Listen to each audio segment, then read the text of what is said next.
nenkosikazi zakho, where do you think probably the camelback broke? I-rupture eyenzekile eyokuthi mina ngigane.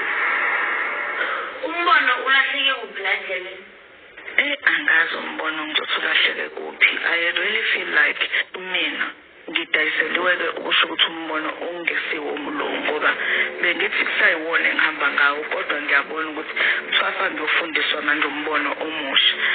Wena umbono ulahleke ngesikhathi sithatha umuntu endaweni ungenankinga na yonke into.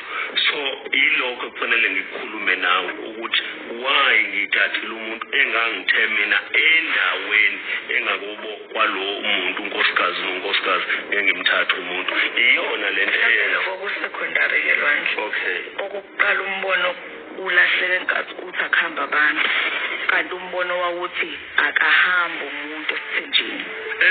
Abantu nginegotiate nabo ngisho bana kungisize lo. Manje ngiyavuma phela sikhuluma ngombono ulahleke. Angizojikile ngisiza ukunegotiate nabantu bangangizwa.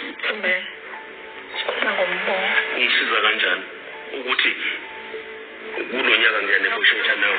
Ngisaphendula because ukuletha kwami impendulo apho kuzokwenza silalela.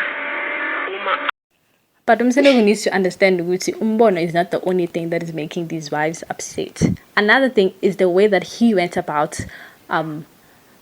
introducing the fifth wife. I mean, he went against, firstly, the vision of how a wife is supposed to enter the family, disrespected everybody's standards, and then bragged about the pregnancy. So,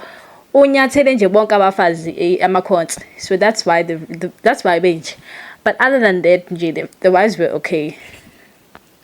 Please like, follow, and subscribe to the channel, guys.